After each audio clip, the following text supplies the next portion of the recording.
So the Tango 1 team have been very busy this season. Could you give us a little bit of a rundown of where you've been and who you've seen? Yeah, certainly, Stuart. Yeah, we've had a pretty good year. We've had the car out in the country for the first time this year. We've taken the car to Mount Newman for the drags there and to Carnarvon as well. We got the run-up trophy there, so we're pretty happy about that.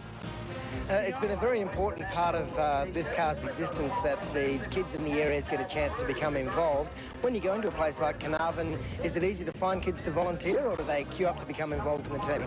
Pretty well queue up here. We've had a lot of them involved. Yeah, it's been great. In fact, that's the whole reason that police are involved in drag racing, is purely interaction between police and youth, and had a great time.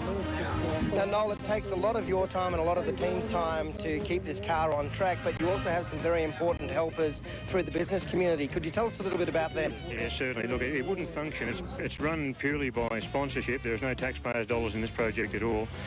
We'd like to extend a special thanks to Chris Mills Performance in particular for their support. The engines have been built by Chris right from the square one, and we've never had a problem with them. They've been great. And of course, AMCAP, Mr. Mag in Bayswater, most of all Pirelli, very community-minded business who have supported us immensely.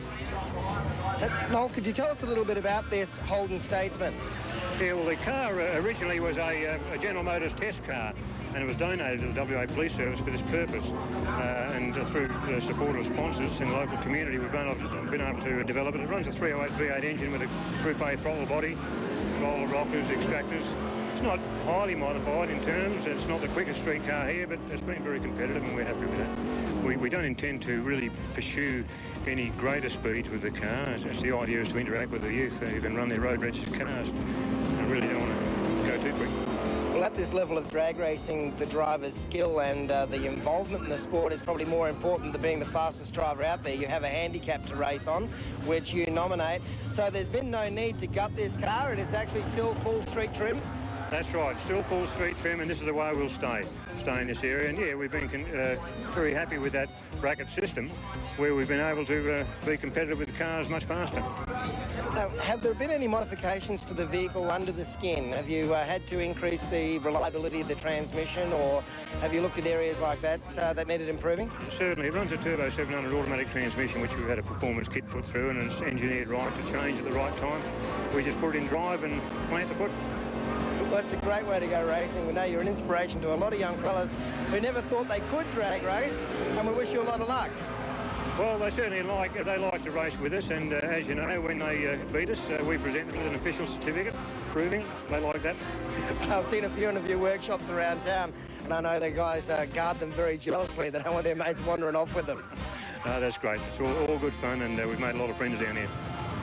Frank, the Western Nationals is a tremendous event for Western Australia. 2 full days of drag racing, but for 3 of our teams, the chance to reset a national record this weekend will be forgotten next weekend when they race at Adelaide International Raceway. Grant O'Rourke, you've been working behind the scenes to get some Western Australians together to go over and fly the flag in South Australia. This is growing from the meeting we had with our East versus West event. Are you hoping to go to South Australia and have the same result? Yeah, we'll see if we can even do a bit better and keep them all out of the final point side of things. Yeah, the guys come over here, they did really well, one in particular. We'll just go over there, have a lot of fun and make a real competition out of it with a bit of luck.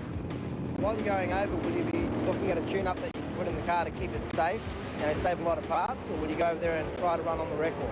A bit of both, I suppose. I mean, we know what we can do here on a reasonably safe basis. We've got a different track to play with, but we figure we can do what we can do here. The tracks can only get better with all due respect to this. The boys that from Adelaide, they come over here and couldn't run the numbers they could run in Adelaide. Now, we got numbers here we can run. That's a proven thing. Hopefully we can go over there and better on it.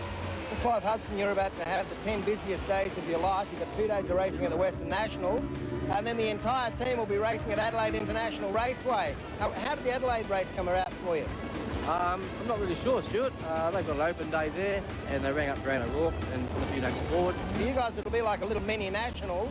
I would assume you're looking forward to seeing your new track, but also having a look at some new races over there. Yeah, for sure it is, Stuart. We haven't had much success with the truck here. We've had a lot of problems. We're on top of them now. I think we'll have fun in Adelaide. Rob Pilkington, you have a very busy time ahead of you. When you finish with the Western Nationals, you're heading to Adelaide for a meeting over there. How did you get involved in the WA Supercharged cars going over to Adelaide Raceway? It was all brought on through Grant O'Rourke. He's friends with Danny Baines, who's from Adelaide, and they come over here beginning of the year, and they've asked us to return the favour and go back over there and race them on their turf, basically. Danny's pushed the record to a 7.0. Has that affected your long-term plans? Not really. We were always going to run double A anyway. We pulled away out the car next year and go to double A. I want to run sixes, so yeah, he certainly nailed double B in a big way. Next year we'll be double A for sure, and if we can run some 80s or even 70s, we should hopefully keep up with them. Coming at you after the break, a wild ride with Aidan Duncan.